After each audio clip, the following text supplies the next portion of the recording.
أعوذ بالله من الشيطان الرجيم. بسم الله الرحمن الرحيم. وإذ أوحيت إلى الحواريين أن آمنوا بي وبرسولي قالوا آمنا واشهد بأننا مسلمون. إذ قال الحواريون يا عيسى ابن مريم هل يستطيع ربك أن ينزل علينا مائدة من السماء؟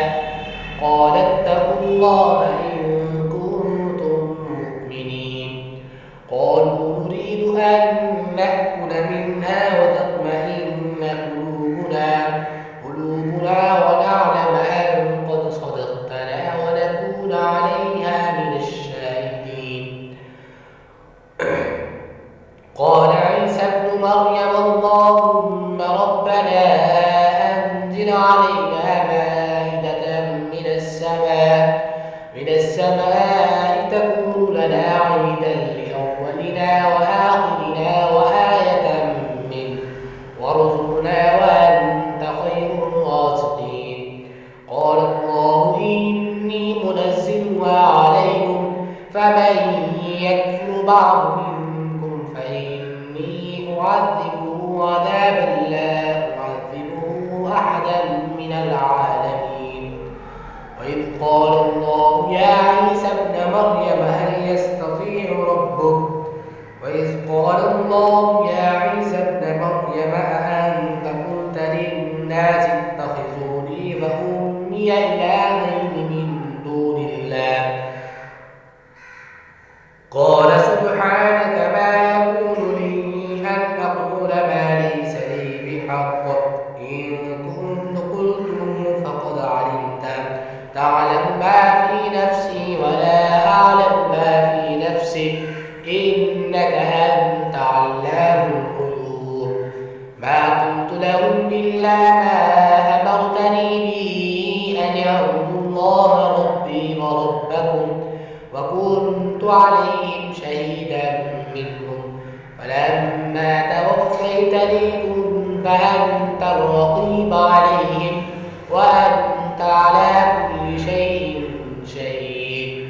إن تعذبهم فإنهم عباد وإن تغفر لهم فإنك أنت العزيز الحكيم.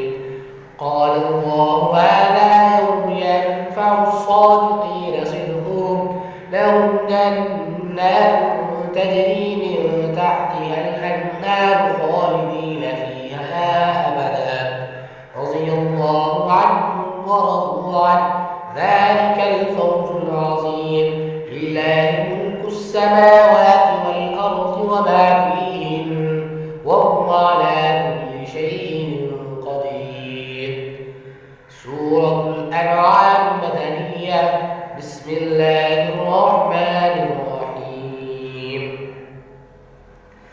الحمد لله الذي خلق السماوات والأرض وجعل الظلمات والنور، ثم الذين كفروا بربهم يعدلون.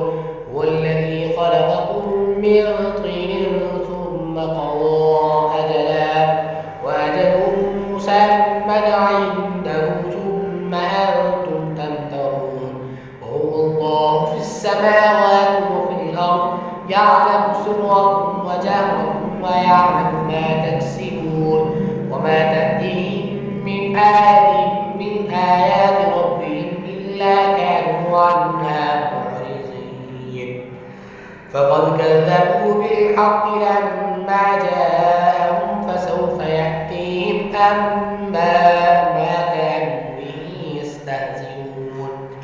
ألم يروا كم أهلكنا من قبلهم من قرن مكناهم في الأرض ما لم نمكن لكم، وأرسلنا السماء عليهم مدرارا، وجعلنا الأنهار تجري من تحتهم فأهلكناهم